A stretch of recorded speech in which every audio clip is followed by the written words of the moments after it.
तो हेलो तो गाइज़, आपके लिए एक नई वीडियो लेके हम फिर से आ चुके हैं और आज है 14 अप्रैल। तो सबसे पहले आप सभी को अम्बेडकर जयंती की शुभकामनाएं, हार्दिक शुभकामनाएं आप सभी लोगों को। तो आज हम आपके सामने बात करने वाले हैं जो सीआरपीएफ का जो बॉन्ड रहता है या फिर जो रेजिग्नेशन रहता है उसके बारे में बात करेंगे हम, क्योंकि पिछले वीडियो में बहुत सारे कमेंट आए थे कि भाई सीआरपीएफ की जो भी जॉब है वो उसमें कितना पैसा भरना पड़ता है अगर हम अब किसी दूसरी जॉब में लग जाते हैं, या सीआरपीएफ की कोई सी भी वैकेंसी हो। भाई आज उन सभी के बारे में बताने वाला हूँ आपको। तो देरी ना करते हुए आपको सबसे पहले शुरुआत करते हैं हमारी वीडियो की। तो बात करते हैं हम, क्योंकि अभी हमारे एससीएम भाई थे, वो आपको पता है छोड़ के गए थे। तो मैं कोई ऐसे वैसे नहीं, उनका इन्फॉर्मेशन जो बिल्कुल रियल और ऑथेंटिक बात है वही बताऊंगा आपको जो होती है। क्योंकि हमारे वहाँ से एसएससी, मैं हूँ GC1 अजमेर से, तो आपको पता है, तो वहाँ से एसएससी GD और SI वगैरह मतलब वहाँ से छोड़ के जा चुके हैं। तो उन सभी की इन्फॉर्मेशन आपके सामने शेयर करने जा रहा हूँ। सबसे पहले बात करते हैं हम SCM की। देखो SCM में तो ये सीन रहता है, जैसे अगर आप रेजिग्नेशन या डिस्चार्ज जाना चाहते हो, या सीआरपीएफ SCM की बात कर रहा हूँ मैं सबसे पहले, तो अगर आप ज्वाइन करते हो तो भाई पहले 7 दिन के अंदर आप पहले सोच सकते हो कि आपको ज्वाइन करना है या परमानेंट इसमें करना है या नहीं, या आपकी दूसरी कोई जॉब लगी हुई है। तो 7 दिन तक आप सोच ले, समझ ले इसके बारे में। उसके बाद अगर आपका थंब इम्प्रेशन एक बार लग गया तो उसके बाद आपको बॉन्ड भरना ही पड़ेगा।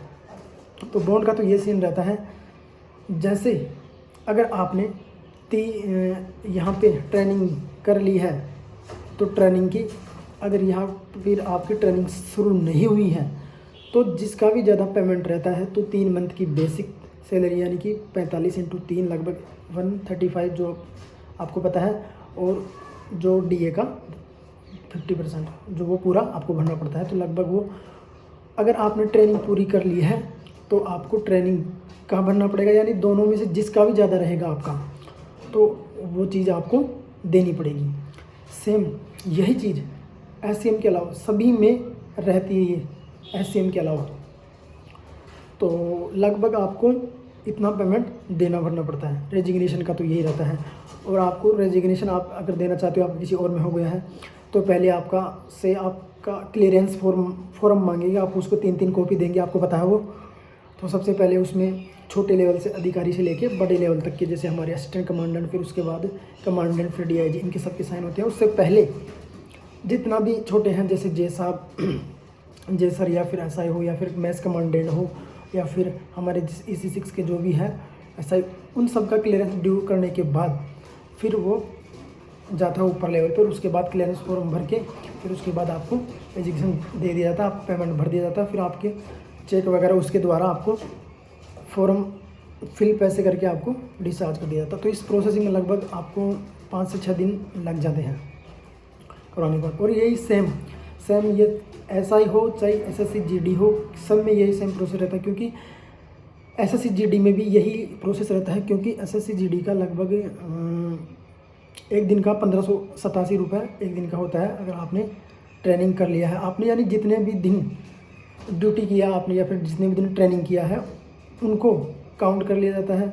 अगर वो कम रह रहे हैं तो आपको पहले आपकी जो बेसिक पे है, जितनी आप सैलरी बनती है, उन सब का आपका काउंट करके आपको पेमेंट बता दिया जाता है। तो वही सेम, तो जैसे एक भाई था हमारा यहाँ GC1 से, तो उसका बना था लगभग 2,15,000 रुपये। तो क्योंकि उस भाई ने मतलब 6 महीने की ट्रेनिंग कर ली थी, तो उसका इतना पेमेंट बना था। और एक भाई SSC GD का भी था, तो उसका लगभग एक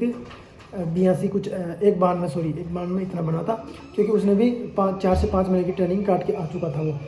तो उसकी क्या बेसिक पैसे, उसकी ट्रेनिंग का पेमेंट ज़्यादा बन रहा था, तो उसको ये देना पड़ा था। और क्या नाम से, हाँ ये देना पड़ा था।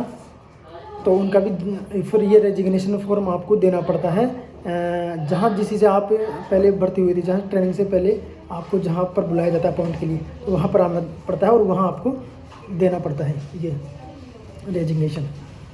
तो ये चीज़ थी भाई। तो बॉन्ड का तो ये सिस्टम था, जो भाई पूछ रहे थे कि भाई कितना भरा है किसी।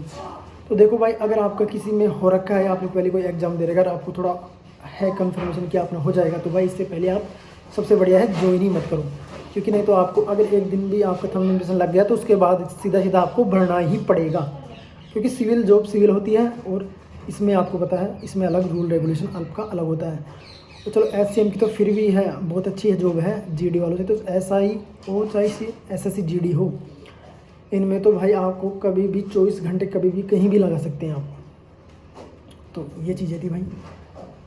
तो और तो बॉन्ड का तो यही था, जो चीज़ें मैंने आपको बता दी सेम क्वेश्चन जो हमारे भाई यहाँ से गए हैं। तो ठीक है भाई, तो इन्फॉर्मेशन कैसी लगी भाई तो ज़रूर बताना हमारे को, और वीडियो में लाइक सब्सक्राइब तो आप कर दो यार, कर दो।